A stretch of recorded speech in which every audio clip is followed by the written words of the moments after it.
Welcome back to my channel. Today, we will learn life lesson from the main protagonist in Breaking Bad and the main character, of Walter White.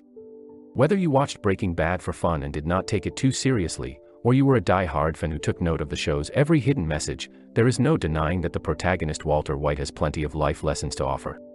The science teacher turned drug lord lived a tale that went from a zany midlife crisis when he started using his chemistry background to cook methamphetamine with the purpose of leaving money for his family after being diagnosed with terminal cancer, to a ruthless king of the drug trade in Albuquerque, New Mexico.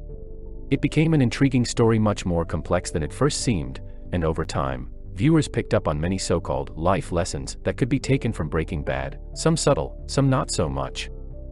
Without further ado, there is the list of life lesson that we can take from Breaking Bad. Number 5, anticipation is worse than what you are anticipating. And that goes for both good and bad things in life. There is no point in the life if you are worrying about something that you know is going to happen or that might happen. But most people cannot help but worry about some things, whether they are big or small. Likewise, the time leading up to an exciting event or something you have been looking forward to is often half the fun of the event itself. The anticipation leading up to whatever is happening in your life is often better than the anticipated event. Walter said in Breaking Bad, "I came to realize that fear is the worst of it. That's the real enemy." One of his more straightforward life lessons to us, these words ring true. We fear not only what we don't understand, like death, but things we know will be unpleasant. If nothing will change the outcome, anticipating or worrying about it only makes it worse. So as hard as it is, we should try to learn to cast the amount of worrying we do. For happy anticipation, it also might be better to accept that we can be afraid, and that's okay, because then you avoid letdowns of things you have built up in your head. Plus, why would anyone want the anticipation to be better than the actual event? Number 4, ambition without compassion is dangerous. While being ambitious is an admirable quality and will arguably get you farther in life than being unambitious, if you don't retain a certain amount of compassion, ambition can be dangerous. The best example of this is Hitler, plain and simple.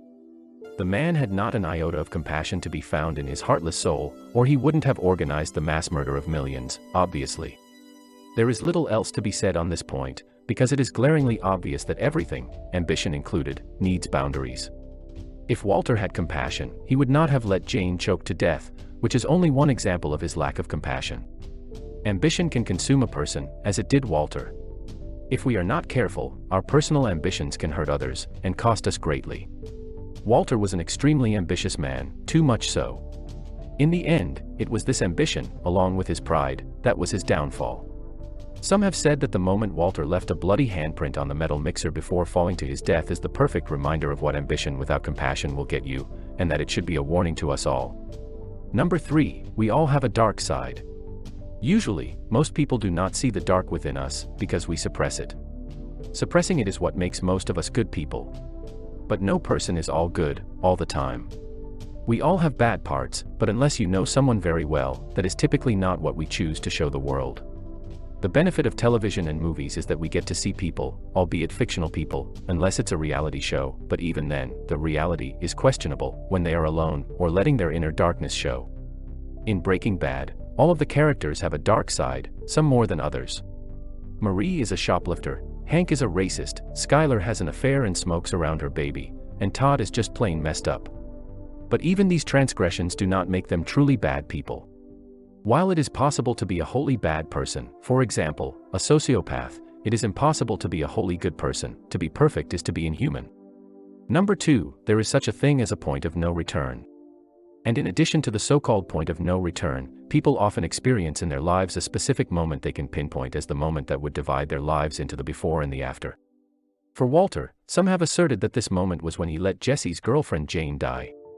Lying on her back in a heroin high, she begins to throw up, and rather than help her, he stands idly by, and she chokes to death. He effectively killed her. He had his reasons, although no reason is good enough to let someone die when you could easily prevent it. Her death has been called the most devastating of the whole series, and also Walter's turning point. Sometimes, there is no going back. Some decisions cannot be reversed, and from there, you cross a sort of line you don't come back from. Number 1, what goes around comes around. So, karma.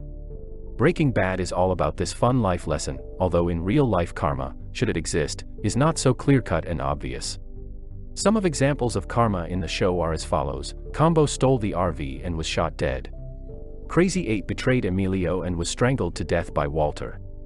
Ted Bennick slept with Skylar and wound up in a coma. Jane tried to blackmail Walt and got Jesse addicted to heroin and died of choking.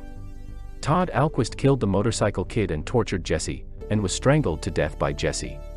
Saul Goodman practiced ethically questionable law, and had to go into hiding. Uncle Jack killed Steve Gomez and Hank, took Walt's money, and enslaved Jesse. He was killed by Walt, and his gang was massacred. There is no telling how karma truly works in real life versus television, but most people agree that some form of it exists. Basically, nothing good comes from doing bad. This was arguably the biggest lesson of Breaking Bad. What do you think? If you had any ideas, you can add in the comment below. See you in other session.